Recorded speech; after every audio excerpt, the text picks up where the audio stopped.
Primero que todo quiero agradecer la invitación y la oportunidad de conocer esta universidad y además continuar fortaleciendo los vínculos que ya hemos empezado a establecer. Les cuento que la semana pasada tuvo lugar un primer coloquio de estudiantes de estudios culturales con asistencia de casi todos los programas de maestría de estudios culturales del país, incluida el programa de esta universidad. Yo quisiera, y esto fue hecho entre, la idea fue inicialmente planteada por la Universidad Javeriana y la Universidad Nacional. Espero que este sea uno de los primeros, digamos, o segundos puntos de una muy larga y productiva relación entre nuestras instituciones de educación pública. El decano de esta facultad decía que en estas fechas se conmemoraban varias digamos, momentos especiales, hitos históricos, y yo no puedo hoy dejar de mencionar que hoy también es un día muy importante para el futuro de la educación superior en Colombia y en particular para la educación pública, que en este momento atraviesa una fuerte crisis financiera por desfinanciación estatal. Quisiera llamarles a que pues también nos uniéramos en pos de una mejor y mejor financiada educación pública en Colombia. El tema de mi charla hoy tiene que ver con algunos de los temas enunciados por quienes me antecedieron en la palabra, pero tiene un giro específico. Lo que quiero hacer hoy es reflexionar sobre la génesis de lo que se ha llamado el multiculturalismo a la colombiana. Y van a ver por qué hablo de 20 años y no de 25. Entonces, voy a leer. Este es un trabajo que estoy desarrollando hace un par de años y voy a concentrarme en un aspecto de esta investigación. En 1991, la aprobación de la Constitución suscitó una ola de entusiasmo cívico sin par en Colombia, como sucede cuando el triunfo de equipos o deportistas nacionales infla pasajeramente el lánguido orgullo patriótico. Los medios reseñaron con optimismo la promulgación de la Carta Magna, cuyas bondades fueron ventiladas por la prensa en artículos y columnas de opinión de periodistas, políticos, magistrados y de algunos académicos.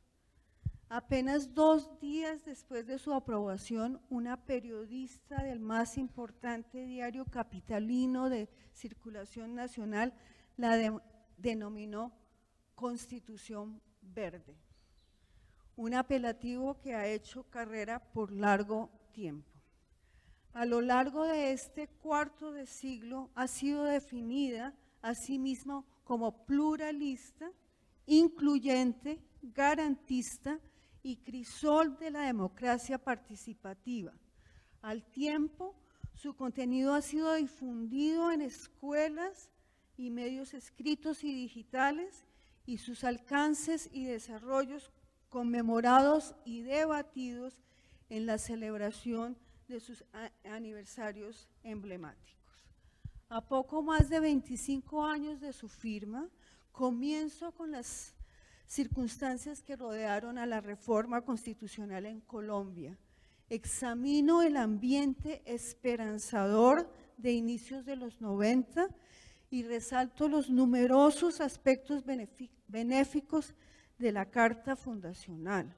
Me enfoco enseguida en las interpretaciones promisorias del reconocimiento étnico que han servido para promover a Colombia como adalid de un modelo exitoso de multiculturalismo a escala regional. Exploro a la vez la manera como a lo largo de los 2 últimos decenios este modelo ha servido como instrumento eficaz para la relegitimación local y transnacional del Estado colombiano. Finalmente, en diálogo crítico con la literatura acerca de los procesos que incitaron el cambio constitucional, los derechos étnicos y el giro del proyecto de nación en el país, propongo historizar y por ende desnaturalizar el multiculturalismo como marco interpretativo que ha servido para alabar, debatir e incluso controvertir estos cambios. A partir de la firma de la Constitución de 1991, cuyo artículo 7, y cito, reconoce y protege la diversidad étnica y cultural de la nación colombiana, cierra comillas, se iniciaron o profundizaron una serie de medidas para otorgar derechos territoriales colectivos, derechos sociales a la educación y a la salud, y de participación política a grupos indígenas y comunidades rurales negras en el país. La amplitud de estas políticas materializadas en la extensión de los resguardos indígenas y los territorios titulados a colectivos rurales de gente negra, acrecentó el entusiasmo que el proceso de organización y la realización de la Asamblea Nacional Constituyente y la esperanza de paz, tenemos que hacer memoria de este tipo de cosas, habían despertado en el país. Mauricio Caviedes, un antropólogo, ha propuesto que en Colombia, con comillas, la embriaguez optimista, y ahí cierra las comillas, de inicios de los 90 sucedió a la llamada década perdida de América Latina, los 80. A diferencia de otros países de la región donde imperó la quiebra, la hiperinflación y la crisis de la deuda externa, en Colombia ese decenio se caracterizó por el incremento de la violencia armada y el narcotráfico. Tal incremento se acompañó de la guerra sucia alimentada por la aparición de los paramilitares y la autonomía del ejército frente a la sociedad civil promovida por la doctrina de seguridad nacional del gobierno norteamericano y secundada por las élites y los medios colombianos. Combinados, la guerra de guerrilla, el narcotráfico y sus sangrientas huellas habían socavado la legitimidad del Estado colombiano, de manera que en las postrimerías de ese decenio el gobierno central inició negociaciones con algunos de los grupos insurgentes, buscó la extradición de los narcotraficantes y propuso convocar mediante plebiscito una Asamblea Nacional Constituyente, la cual finalmente no fructificó. Por el mismo tiempo, algunas organizaciones sociales, los movimientos de mujeres, el M19 y otros grupos insurgentes en negociaciones de paz y los estudiantes universitarios habían urgido la organización de una constituyente que reorientara el rumbo de la nación y ampliara la participación política. Según un grupo de académicos, la puesta en marcha de la Asamblea Nacional Constituyente en 1991 habría suscitado, comillas, el espíritu de reconciliación nacional, cierra comillas, que a su vez abriría la puerta a una variedad de caminos promisorios, orientados, comillas, del caos a la catarsis, cierra comillas, o desde comillas, la crisis a la esperanza de cambio. Las políticas de protección y promoción de la diversidad cultural aportaron su grano de arena al optimismo que signó los inicios de los 90. Es importante entender que en ese momento la alteridad indígena fue sinónimo de la diversidad cultural, y esto es tremendamente importante entenderlo. Aunque en varios de sus artículos el texto constitucional busca promover y proteger la igualdad entre hombres y mujeres, la igualdad entre cultos religiosos, la igualdad entre quienes en el momento se denominaban minusválidos, y desterrar la discriminación, no enmarcaba esta apuesta en la preservación de la diversidad, sino en su disolución por medio del logro de la igualdad.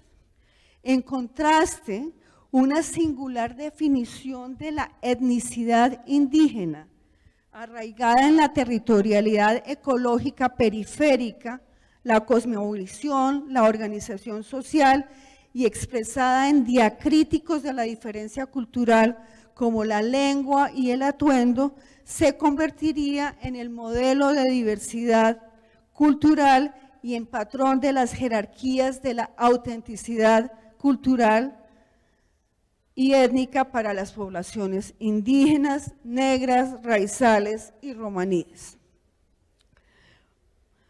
Por ende, las visiones celebratorias de la protección de la diversidad cultural se concentraron en el campo étnico, sobre todo desde el terreno académico y el de los movimientos y organizaciones indígenas.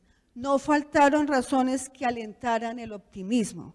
A continuación me detendré brevemente en las que considero más importantes.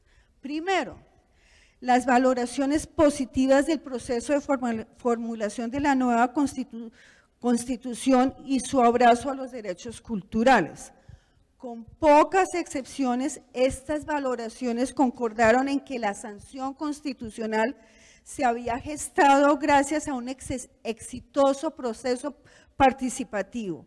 Había comenzado con la preconstituyente, orquestada mediante debates públicos y abiertos donde se ventilaron centenares de propuestas que contaron con amplia participación de la ciudadanía y organizaciones sociales, no gubernamentales y políticas, incluidas varias organizaciones indígenas, negras y de mujeres, en diferentes regiones del país.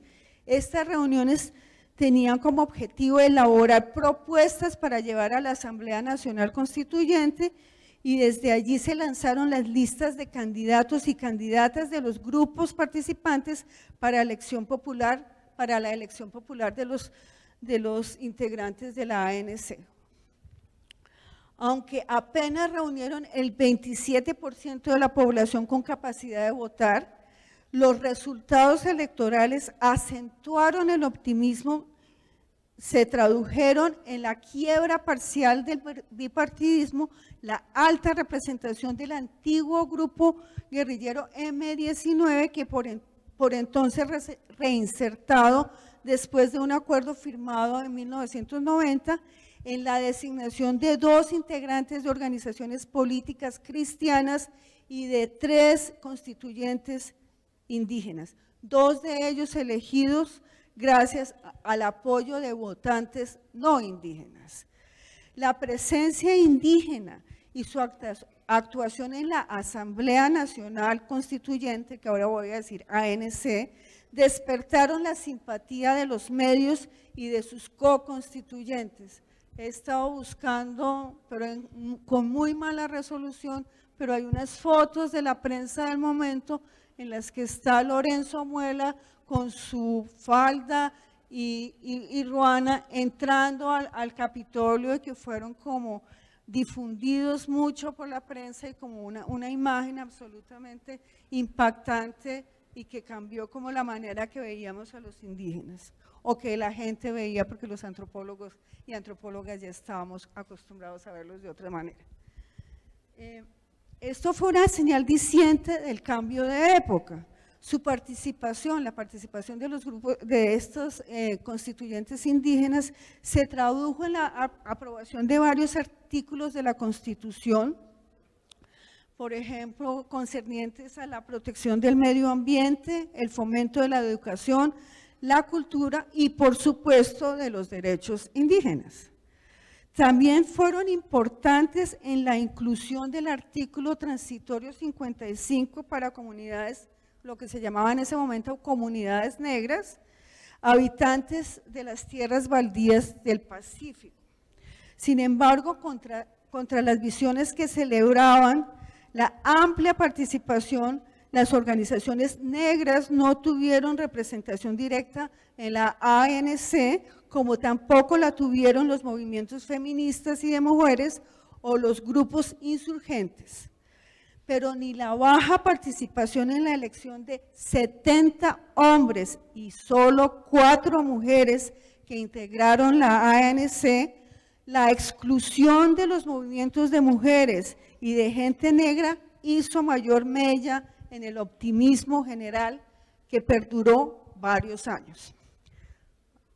Aún en el año 2000, Donna Van Cott plantearía que la diversidad de los constituyentes, la celeridad con la que debatieron en 4 meses las 131 reformas presentadas por los mismos constituyentes y por el gobierno, más cerca de 200,000 propuestas que provinieron de municipios y grupos de la sociedad civil, habían demostrado que la Constitución, comillas, se produjo mediante un acto creativo colectivo que expresó un consenso de opinión entre tan diverso y representativo cuerpo constituyente, cierra comillas.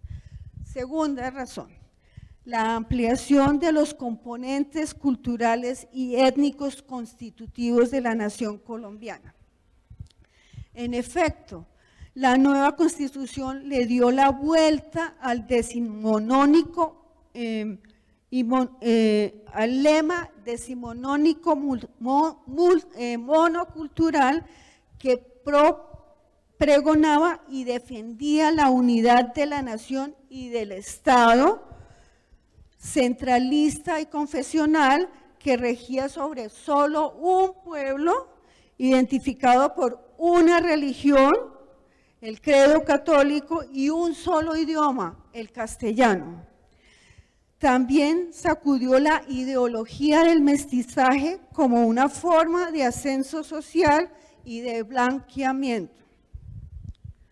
La nueva carta afianzó el desmonte del centralismo iniciado en los 80 con la elección popular de alcaldes, fortaleció también los derechos territoriales y culturales de las poblaciones indígenas, avivados durante el decenio anterior mediante la titulación de nuevos resguardos o tierras colectivas semiautónomas. La diversidad lingüística y la sanción de la etnoeducación. Al tiempo que el mandato constitucional sustituía la uniformidad de la unidad nacional por la unidad de la diversidad, reemplazaba el Estado de Derecho por el Estado social de Derecho y el Estado laico por el confesional. En pocas palabras, la nueva Constitución consagró la participación como pieza fundamental de la democracia, abrió paso a la libertad de cultos y a la vez convirtió la igualdad y los derechos diferenciales en una proclama pluralista consignada en más o menos 15 artículos del nuevo mandato constitucional. Tercero, los alcances del desarrollo legislativo inspirado por la nueva Carta Magna. Este es el tercer aspecto. Colombia hizo parte de la ola de reformas constitucionales que acogieron la diversidad cultural étnica, sobre todo, como fundamento de la nacionalidad. Pero a diferencia de ellas, dispuso un ambicioso abanico de derechos especiales. Estos se reglamentaron mediante una serie de piezas legislativas y decretos posteriores, atizada por las tutelas indígenas y los fallos de la nueva Corte Constitucional creada por la Constitución, la cual promovió derechos territoriales, sociales y jurídicos específicos para grupos étnicos. Entre ellos descolló la titulación de tierras colectivas. De 1992 a 2004, 31.3 millones de hectáreas, cerca del 27% del territorio nacional, esto merece una cualificación que voy a hacer después, fueron titulados como entes territoriales indígenas. También a partir de la firma de la Ley 70 de 1993, que se ha llamado la Ley de Comunidades Negras, 3.4 millones de hectáreas de baldíos del Pacífico colombiano fueron delimitadas y legalizadas como territorios colectivos de comunidades negras. Ya el artículo 63 de la Constitución había declarado las tierras comunales de grupos étnicos y los resguardos indígenas como imprescriptibles, inalienables e inembargables. La amplitud de estas concesiones provocó que algunos estudiosos la interpretaran como un giro sin precedentes en la configuración y el gobierno espacioterritorial colombiano. Además de tierras, el gobierno colombiano, previo examen y validación de la autenticidad étnica, ratificó una serie de derechos destinados a las poblaciones indias y negras, habitantes de zonas rurales reconocidas por el mismo Estado, a la educación, a la salud relacionada con sus culturas y a elegir representantes para organismos legislativos bajo una circunscripción electoral étnica. Asimismo, los colectivos indios obtuvieron el derecho a gobernar, legislar e impartir justicia en sus resguardos y al uso y promoción de sus prácticas médicas, entre otros. Optimismo étnico. La conjunción de circunstancias singulares que rodearon la aprobación de la Constitución del 91 en Colombia permite entender el optimismo que embargó al país. De él no escaparon los constituyentes indígenas y los voceros de Unidad Indígena, periódico de la Organización Indígena de Colombia, ONIC. Durante la ANC, Francisco Rojas Birri, dirigente en Vera, integrante de la ONIC, elegido por votación popular como constituyente en representación de esa organización y quien además actuó como vocero de las organizaciones negras del Chocó, había presentado una ponencia para el reconocimiento de la nación colombiana como multiétnica y pluricultural.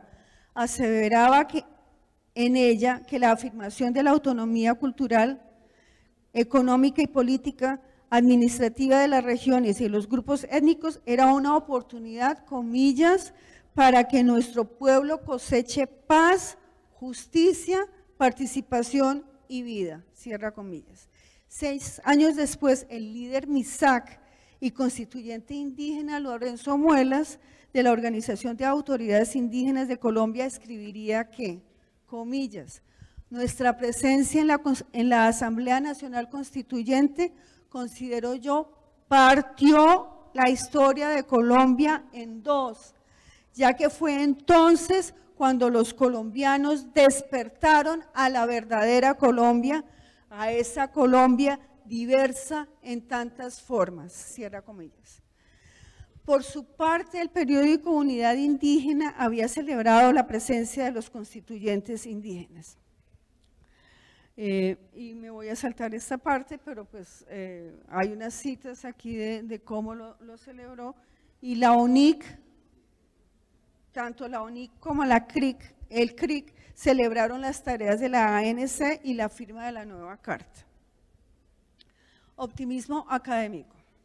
En el terreno académico metropolitano descollaron las visiones positivas de dos estudiosos que se habían dedicado a la investigación de los asuntos étnicos en el país y en América Latina.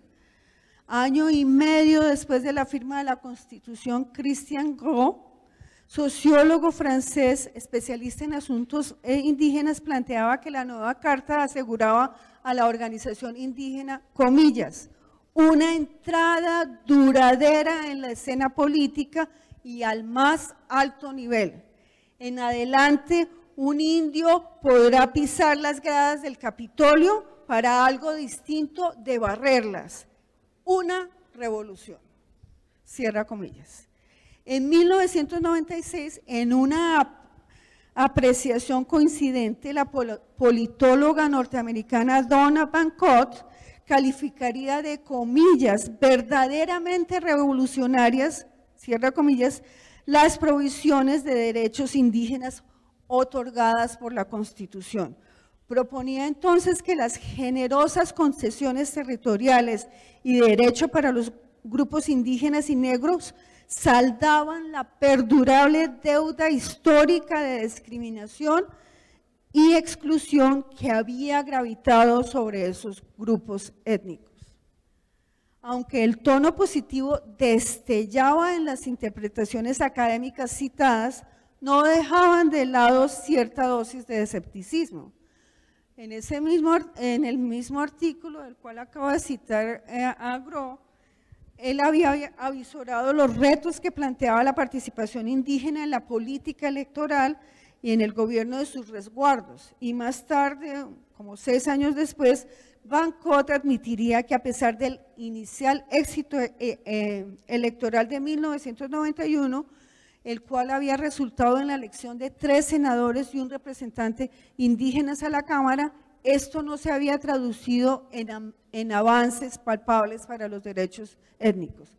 En el campo étnico, la decepción y los problemas organizativos provocaron que la ONIC se retirara de las contiendas electorales.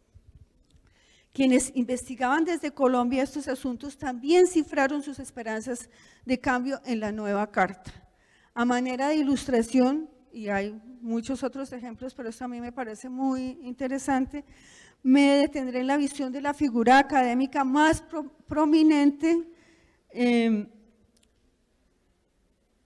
la formulación de la perspectiva étnica para definir a los grupos negros en Colombia, la cual quedó saldada en la Ley 70 de 1993, el antropólogo Jaime Arocha. El examen de sus propuestas y análisis elaborados a lo largo de más de 15 años sirve a la vez como termómetro de las zigzagueantes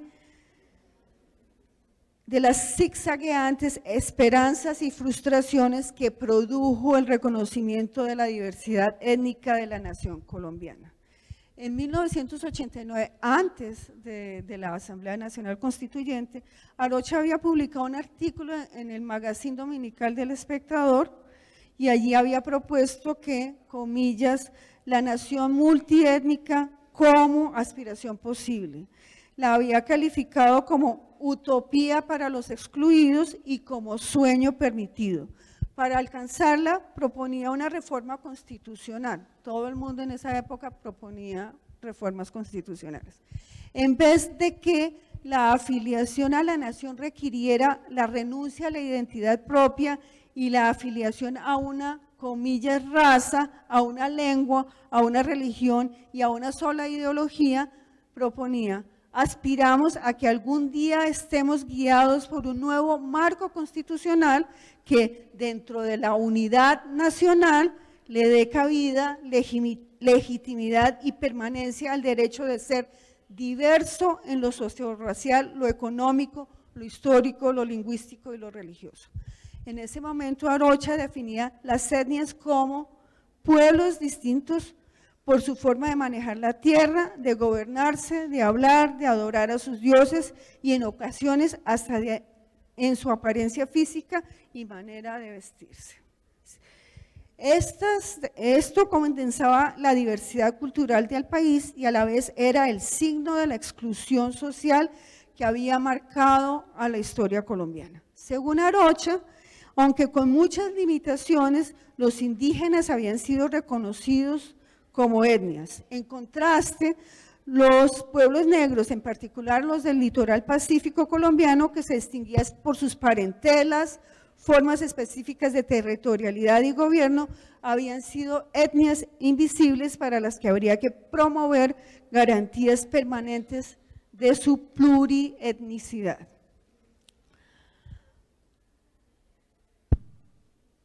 Dos años después de este escrito, la Constitución y el proceso constituyente parecía encarnar la utopía de los excluidos, anhelada por Arocha.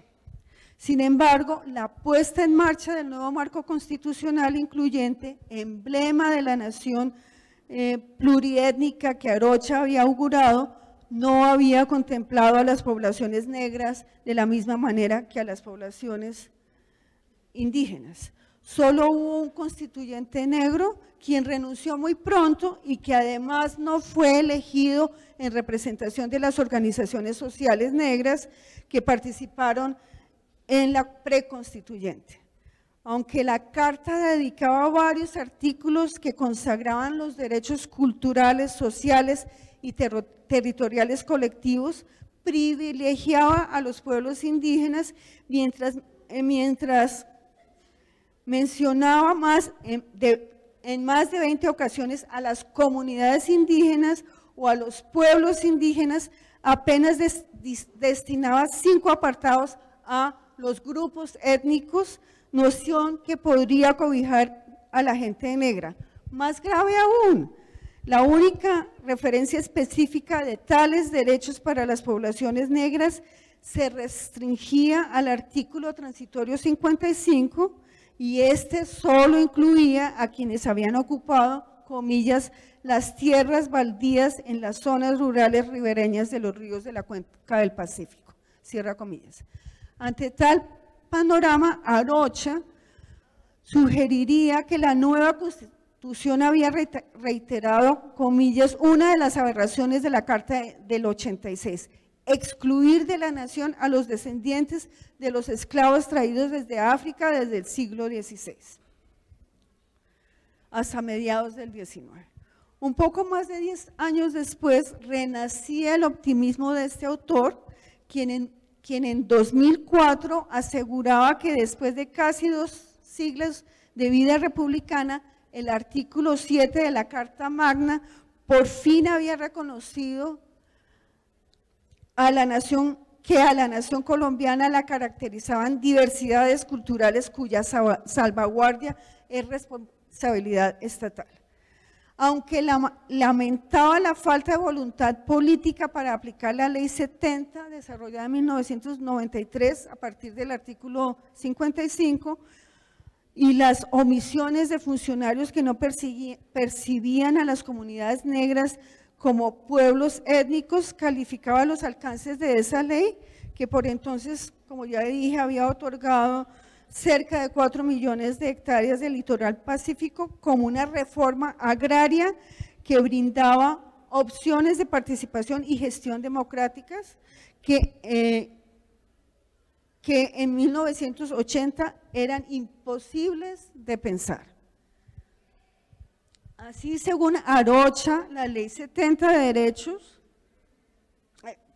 Así, según Arocha, la Ley 70 había transformado a los afrocolombianos en sujetos de derecho en la línea del Convenio 169, es decir, en pueblos étnicos con capacidad de legitimar el dominio sobre sus territorios ancestrales mediante una titulación consecuente con las formas de producción polimorfas que sus antepasados habían ideado a partir de sus africanías.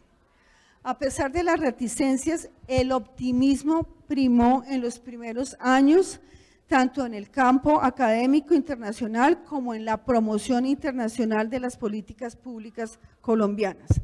Además, contribuyó a la configuración del nuevo constitucionalismo en Colombia como modelo internacional de políticas diferenciales exitosas, visión que ha perdurado hasta nuestros días. Antes de ahondar en la manera como el modelo colombiano ha sido aceptado y propagado por agentes de diferentes campos académicos, gubernamental e intergubernamentales y no gubernamentales en Colombia y otros países, quisiera detenerme precisamente en algo que no ha sido estudiado de todo este proceso, y es la fabricación del modelo y su calificación como multicultural.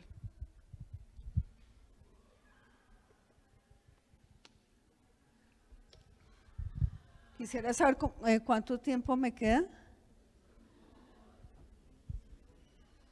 Bueno, voy a entonces tratar de 10, listo. En los albores del nuevo milenio ya era moneda corriente identificar como multicultural el reconocimiento constitucional de los derechos étnicos. Es importante entender, sin embargo, que tal interpretación tardó varios años en tomar forma. Ningún apartado de la Constitución de 1991 aloja el vocablo multicultural ni sus derivados usuales, multiculturalismo o multiculturalidad. A pesar de millares de citas y afirmaciones que insinúan que las nociones de pluriculturalidad y multietnicidad forman parte de la Carta Magna, esta tampoco las incluye. Cabe insistir en que, como ya he mencionado, Gross, Ivankov y Arocha se interesaron inicialmente por el revolucionario, impensable o utópico cambio de rumbo que propiciaba el reconocimiento étnico y su lugar en el proceso de ampliación democrática. La palabra multicultural apareció muy rara vez y si acaso como sinónimo de pluriculturalidad, vocablo por entonces preferido y propagado por quienes habían impulsado y aplaudido la inclusión de la diversidad cultural en la Constitución. El primer académico que exploró las implicaciones de los desarrollos constitucionales en Colombia desde la perspectiva teórica del multiculturalismo fue el antropólogo colombiano Roberto Pineda Camacho, en 1997. En ese momento, Pineda compartía en buena medida el optimismo del momento. Afirmaba que la inclusión de la diversidad había alentado la significativa ampliación del número de resguardos para la población indígena, 80% de la cual vivía en ellos en ese momento, y concluía que sin duda hay diversos y múltiples problemas, pero en términos generales se puede sostener que la carencia de tierras ha dejado de ser uno de los problemas fundamentales para muchos grupos indígenas. A partir de los, bueno, no voy a decir eso, pero desarrolló esta visión a partir de la visión de un teórico, de un sociólogo surafricano, John Rex, y en ese artículo, que es muy interesante, Pineda apuntaba al centro del debate académico internacional en torno al multiculturalismo, ya que tenía la tensión entre el liberalismo y la igualdad por un lado y los derechos diferenciales por el otro, el choque posible entre la afiliación a la identidad étnica y a la identidad nacional y el problema del pluralismo jurídico. 3 años más tarde se publicaría el libro de la politóloga Donna Van Cott acerca de los nuevos constitucionalismos en Bolivia y Colombia. Este trabajo, escrito en inglés y legitimado por una prestigiosa prensa norteamericana académica, tuvo un decisivo impacto en el éxito de la rúbrica multicultural otorgada post facto al reconocimiento étnico sancionado en las nuevas constituciones. Esto lo demuestran las repetidas citas y las constantes referencias a su trabajo que se han extendido a lo largo de 2 decenios, en especial en torno a su modelo comparativo que anunciaba el surgimiento de un nuevo modelo, un modelo multicultural en América Latina. En sentido estricto, Van Cott mencionaba, pero no ahondaba en las perspectivas teóricas de la filosofía política. En cambio, proponía la inclusión de los derechos culturales para indígenas como criterio principal del modelo multicultural que abanderaban las reformas constitucionales en América Latina. Para graduarse en multiculturalidad, estas debían contemplar al menos 3 de los siguientes requisitos: reconocimiento retórico del multiculturalismo, reconocimiento de los pueblos indígenas como colectivos sociales subestatales, derechos colectivos de propiedad protegidos contra la venta, partición o confiscación.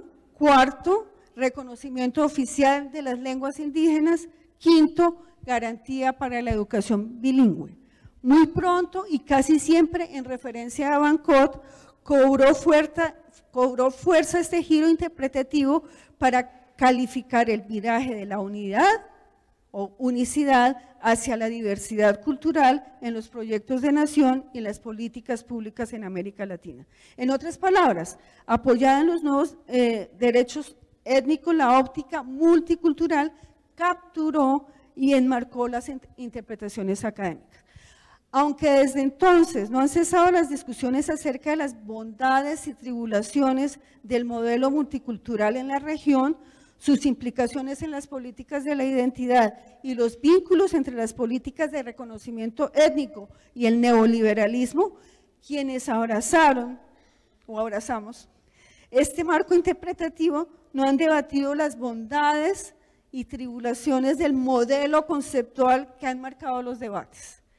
Llama la atención que en la tabla comparativa de Van Cott, que incluía las constituciones reformadas de 17 países de América Latina, Colombia cumplía con los 5 criterios citados, líneas arriba, seguida por Bolivia, que alcanzaba solo 4. De esta forma, Colombia se convertiría en el país campeón y modelo del modelo multicultural en la región. Vale la pena detenerse en una dimensión adicional de la rúbrica multicultural, el giro hacia la legitimidad estatal. Varios autores han sugerido que uno de los resultados de estas políticas estatales de reconocimiento étnico, intensificadas por la Constitución en Colombia, ha sido la relegitimación del Estado colombiano a escala nacional e internacional. Antes rival de los movimientos indígenas, gracias a las políticas de reconocimiento y participación étnica cobijadas bajo la bendición multicultural, se convirtió en árbitro y garante de la autenticidad y de las disputas étnicas, modelando y cooptando las luchas indígenas y negras y domesticando, por ende, la diversidad. Desde entonces, el Estado colombiano se ha metamorfoseado en intermediario válido e interlocutor necesario en las negociaciones con las empresas transnacionales interesadas en explotar los recursos naturales ubicados precisamente en los confines de los resguardos y territorios culturales, territorios colectivos de los grupos étnicos beneficiarios de las políticas multiculturales o llamadas multiculturales. Una de las herramientas claves para ello ha sido otro producto de importación, la consulta previa, mecanismo de gobierno étnico incluido en el convenio 169 ratificado por Colombia en 1991. Quisiera llevar este argumento un paso más allá. Las políticas de reconocimiento étnico fueron uno de los primeros ejemplos, si no el primero, en los que Colombia apareció como modelo internacional de políticas públicas exitosas. Después de varios decenios de discusión acerca de si el Estado colombiano era fallido, colapsado o simplemente débil, empezaron a cambiar las cosas. A partir de la exitosa presentación académica, étnica, gubernamental e gubernamental del modelo multicultural colombiano como ejemplo exitoso, hemos visto multiplicarse las referencias no solo a esta política, sino a otras políticas nacionales y locales como modelos dignos de imitar a escala internacional. Aquí tengo varios ejemplos, pero me los voy a sacar. Saltar y voy a concluir con lo siguiente. Acerca del nuevo milenio. Los acontecimientos del siguiente milenio erosionarían el optimismo de los 90, que sería desbancado por serias dudas acerca de los alcances del reconocimiento étnico en Colombia. Cabe aclarar que ya desde los 90 se habían hecho varias críticas a esta visión optimista, y estas críticas aseveraban que las concesiones territoriales a los grupos étnicos serían una conveniente herramienta para asegurar el control estatal sobre territorios de frontera dominados por grupos armados insurgentes, la cual permitiría a la vez la entrada de capitales transnacionales a esas regiones ricas en recursos forestales y mineros, pero no agrícolas. El paso del tiempo se encargaría de poner sobre el tapete estos asuntos de manera dramática cuando la expansión paramilitar y de las multinacionales en territorios étnicos, la creciente visibilidad del componente étnico en el masivo desplazamiento forzado que conmovió al país en ese periodo y el agravamiento de las desigualdades socioeconómicas propinarían una bofetada al optimismo académico y étnico de los años anteriores. A ello se unirían nuevos conflictos o la agudización de tensiones entre poblaciones étnicas y campesinas por el acceso y posesión de la tierra y de los recursos naturales. Considero que en ello tuvieron un importante papel las rígidas delimitaciones étnicas, esta especie de multiculturalismo en mosaico muy rígido, y territoriales propiciadas por las legislaciones llamadas multiculturales, el concepto de propiedad privada colectiva o territorialidad exclusiva, como argumenta Anna Singh, y la ausencia de derechos sociales para poblaciones no étnicas provocadas por la constante ausencia de una reforma agraria efectiva. Ahí hay varios ejemplos de lo que pasó con la erosión de este optimismo, pero a pesar de haber perdido el lustre su lustre inicial, el multiculturalismo a la colombiana ha pervivido como modelo ejemplar en la actualidad. Ha servido como duradera carta de presentación del gobierno colombiano en foros internacionales, patrón para políticas exitosas, perdurable leitmotiv para el análisis académico y motivo de orgullo para políticos progresistas colombianos. Todavía a mediados del decenio de 2000, los estudiosos norteamericanos insistirían en el éxito del modelo multicultural colombiano y varios académicos y académicas colombianas también. Tal visión transpiró incluso a los enfoques de la Corte Constitucional, campeona de los derechos étnicos en Colombia, que ya en 2005 definía algunos de sus fallos como multiculturales.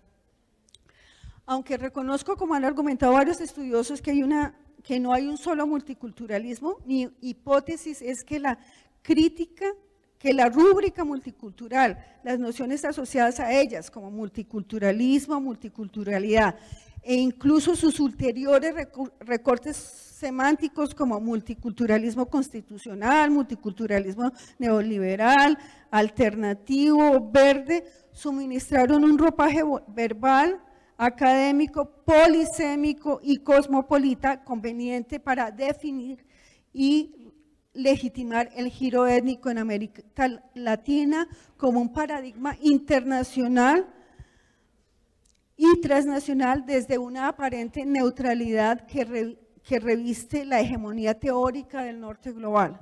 La afinidad entre la filosofía política y las teorías antropológicas y el trabajo interpretativo de los y las académicas facilitó esta tarea.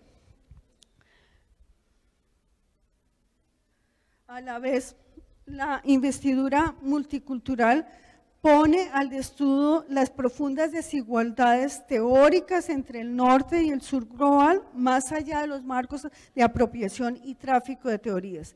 En suma, el llamado multiculturalismo en Colombia ha domesticado la diversidad, ha servido como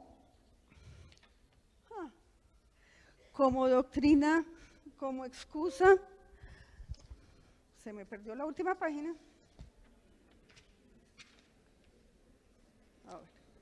Bueno, en suma, lo voy a decir en mis palabras, el multiculturalismo ha servido para varias cosas y es muy difícil hacer un balance, pero lo que yo quiero aquí señalar es cómo esta interpretación multiculturalista de los derechos étnicos otorgados por la Constitución ha servido ha servido para varios propósitos. Uno, para darle una legitimidad teórica bastante, digamos, dependiente a lo que pasó en Colombia. Dos, ha relegitimizado el Estado y ha sido la base para la, digamos, el diseño y la propaganda de nuevas políticas públicas colombianas como modelo para seguir de otros países. Ha también domesticado, que esta es mi principal, la diversidad, restringiéndola y también ha otorgado un poder bastante grande al Estado colombiano para dirimir qué es lo étnico, qué es lo auténticamente étnico, quiénes están arriba en la jerarquía de lo étnico. Y la otra cosa que ha hecho es que el modelo un cierto modelo de etnicidad indígena se ha vuelto el modelo de etnicidad en Colombia, olvidando cosas como la clase social, el racismo, todas estas imbricaciones entre raza, clase social y género. Muchas gracias.